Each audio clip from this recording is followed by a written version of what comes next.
கண்ணியத்துக்குரியவர்களே, இந்த இல்ம் இல்லாமல் நம்முடைய வாழ்க்கை இல்லை. இந்த இல்மு தான் எம்முடைய உள்ளத்திலே இருக்கக்கூடிய மனோ இச்சைகளை விட்டு எம்மை பாதுகாக்கக்கூடியது. உள்ளத்திலே இருக்கக்கூடிய மனோ இச்சைகளுடைய நோய்களை விட்டு, ஆசபாசங்களை விட்டு எம்மை பாதுகாக்கக்கூடியது.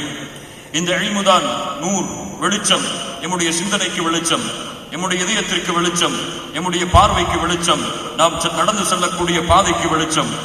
இந்த இல்மை கொண்டுதான் அல்லாஹ்வை ஒரு அடியான் அறிந்து கொள்ள முடியும். அல்லாஹுடைய பாதையில் ஒரு அடியான் நடக்க முடியும். அல்லாஹுடைய பாதையை தேர்ந்தெடுத்து ஒரு அடியான் சொர்க்கத்தை நோக்கி தங்களுடைய எட்டுகளை எடுத்து வைக்க முடியும். கண்ணியத்துக்குரியவர்களே, ஆனால் இந்த இல்மை தேடுவதற்கென்று இந்த மார்க்கத்திலே சில வழிமுறைகள் இருக்கிறது.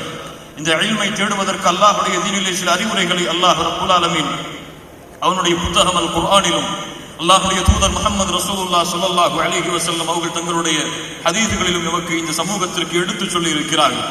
கண்ணியத்துக்குரியவர்களே, இந்த இல்மை தேடுவது, இந்த அல்லாஹுடைய மார்க்க கல்வியை தேடுவது, இந்த அறிவின் ஒளியிலே பயணிப்பது இந்த சமூகத்திற்கு இன்று சிரமமாக இருக்கிறது. இந்த சமூகத்திற்கு இன்று கஷ்டமாக இருக்கிறது. எந்த இல்மு உயர்த்தப்பட்டுவிடும் என்று அல்லாஹுடைய தூதர் ஸல்லல்லாஹு அலைஹி வஸல்லம் சொன்னார்களோ, எந்த இல்மு உயர்த்தப்பட்டால் இந்த உலகத்திலே அறியாமை மட்டும்தான் மிஞ்சி இருக்கும் என்று அல்லாஹுடைய தூதர் முஹம்மது ரசூலுல்லாஹ் ஸல்லல்லாஹு அலைஹி வஸல்லம் சொன்னார்களோ, அந்த எடுக்கப்படக்கூடிய இல்மை பற்றிய கவலை, பயம், அச்சம் யாருடைய உள்ளத்திலும் இல்லை, அல்லாஹ் ரப்புல் ஆலமீன் பாதுகாத்தவர்களை தவிர.